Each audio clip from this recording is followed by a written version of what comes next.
Chair was a bit late. May nag-extend na budget hearing earlier. I'd like to acknowledge the presence of Sen JV. Salamat, Sen, for joining the hearing. Kahapon po natanggap natin ang magandang balita na nahuli na si Guo Huaping alias Alice Leal Guo ng mga law enforcement agencies sa Indonesia. Inaasahan natin ang pagharap niya sa pagdinig ng subcommittee ito at lalong-lalo na rin ng Committee on Women. There has been some new information that we received, new updates, particularly the filing of the money laundering case against Alice Guo and 30 other persons. Slowly, we are seeing the full extent of the criminal activities of this sham and dismissed mayor. At malapit na rin nating maungkat kung sino-sino ang mga tumulong, nagpayaman, nag-enable, at sa mga nakalipas na buwan at linggo, kumupkop sa kanya. Sa araw na ito, I'd also like to give notice to my dear colleagues that we have witnesses who have requested an executive session at a later point in this hearing. I'd like to begin as quickly as possible with the indulgence of my colleagues. Do you have an opening statement, Sen JV? Thank you, Madam Chair. Anyway, I'm here also to listen and first of all, like to congratulate the chair for being very consistent and ako po talagang kumbaga satisfied, no, kaya nga po hindi na po ako kailangan mag-attend. I'm very much satisfied, Madam Chair, with the conduct of your hearing regarding this Alice Guo, and congratulate you dahil po sa inyo pong pagpupursige. Nahuli na po si Alice Guo. But I'm here also to clarify some things and probably look at the other possibilities. Ang tinitingnan po natin, not only are we investigating but in aid of legislation, and also not to prevent an occurrence of such, no, that criminals, fugitives can easily slip out of the country. Kaya nga lang po kayo, mamaya inihintay ko po sana yung PAOK mamaya and NBI kung ano po talaga ang ating dapat paniwalaan. Was it really the back door? Yung kanilang pong ginawang pagtakas o itong galing po sa Zambales, no, na sinasabi naman ng PAOK. So we'll just wait, Madam Chair. Tingnan natin, wala po yung iba. But again, I would like to congratulate you for your investigations, and I'm hoping to hear again from other resource persons for the further developments. So with that, Madam Chair, thank you.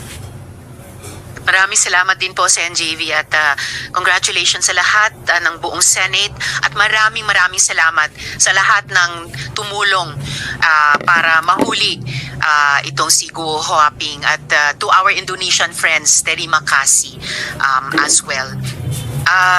And in fact, sa NJV, nandito na rin yung kinatawan ng NBI, so we will surely be able to also question their resource person later. May I also inform everyone that we will follow the order of questioning strictly in the order of arrival, at ito po yung pagkakasunod-sunod pagkatapos ng chair, unang-una ng magtatanong si Sen JV. COMSEC, please acknowledge the resource persons and administer the oath dun sa mga hindi pa nakapanumpa.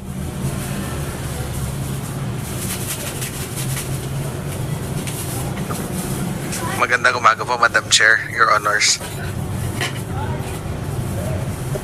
From the Department of Foreign Affairs, we have Director Von Ryan Pangwi, Office of Consular Affairs Passport Division. With him is Director Sheila May Briones, Office of Treaties and Legal Affairs, and Attorney Serafin Candido Gozon Jr. From the Office of the Solicitor General, we have Attorney Ana Esperanza Solomon, Assistant Solicitor General. From the Department of Interior and Local Government, we have Attorney Juan Victor R. Llamas, Undersecretary for External Legal and Legislative Affairs. From the Department of Information and Communications Technology, we have Mr. Lawrence N. Garcia. From the Bureau of Immigration, we have the Chief of Intelligence Division, Mr. Fortunato Manahan Jr. From the National Bureau of Investigation, we have Attorney Jerome R. Bomediano, Chief of Organized and Transnational Crime Division. From the Philippine Amusement and Gaming Corporation, we have Miss Mary Ann Vitog and Miss Sweet Ramos. We also have with them to lead their contingent the Senior Vice President Raul Villanueva, Retired General. Good morning, sir. From the Bureau of Internal Revenue, we have Attorney Scranton L. Orculio and Attorney Ralbert John Neil Tibayan from the Legal Division.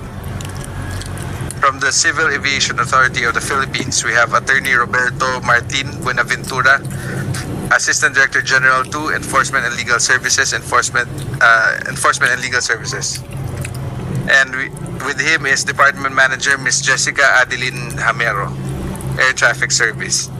From the Maritime Industry Authority or Marina, we have Attorney Margaret Espino, Attorney 2 of that department. From the Philippine Statistics Authority, we have Engineer Marisa B. Grande, and with her is Attorney Elizar Ambatali and Miss Emily Macario. From the Philippine National Police, we have Police Brigadier General Nicolas Salvador, Director for Operations. We have Police Colonel Filoteo Gonzalo, Police Major Ron Carlo Quixote, Police Captain Mary Grace Esguerra, and Police Brigadier General Raul M. Takaka. From the Philippine Coast Guard, we have Vice Admiral Rolando Lizor Ponzalan Jr. Morning, sir. From the Philippine Navy, we have Rear Admiral Francisco Tagamolila Jr. With him is Captain Aldrin Montalvo and Ensign Nicole Ryan Patalinghug. We also have your honors, Attorney Elmer Galicia. And we also have Mr. Raymond Ronquillo, the owner and president of Emon Polo Resort. Likewise, Your Honor, we have the counsel of Ms. Sheila Go, Attorney Stephen L. David. That is all for now, Your Honor. Thank you. Good morning. Salamat, Comsec. And shortly after the first few questions, papapasukin na rin natin si Ms. Sheila. Comsec, before you administer the oath sa mga bago nating resource persons, the Chair would like to acknowledge the presence of Sen. Sherwin. Salamat, Sen. Sherwin, for faithfully attending and again this morning our hearings. Meron ba kayong opening statement after which, after the Chair, kasunod ni Sen. JV, kayo yung susunod po na magtatanong? So with no opening statement from the good Sen. Sherwin, Comsec, bago pala ninyo i-administer yung oath, I recall nung Lunes dapat na hearing natin na antala lang ng bagyong Enteng, we also had invited at confirmed nung umagang yon si Cassandra Leong. Can we just inquire for the record nasaan si Cassandra Leong ngayong umaga? Madam Chair, we have received excuse letter from the House of Representatives stating that Ms. Cassandra Ong is in the hospital. If I may, Your Honor, dated September 4, 2024 from Committee Secretary Arturo Felix Catarata. Please be informed that while the Joint Committee had approved your request, Ms. Ong is currently unwell and cannot attend the aforesaid public hearing. During our own public hearing, referring to the House public hearing, Ms. Ong's blood sugar and blood pressure went so low that the Joint Committee decided to suspend the hearing and excuse her from testifying upon the advice of the attending medical doctors of the House of Representatives. According to our doctors, Ms. Ong may need to be confined in a hospital and may require 2 to 3 days to stabilize her health condition. That is all, Your Honor.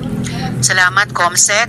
Salamat din sa Quadcom for the letter, and the letter is noted.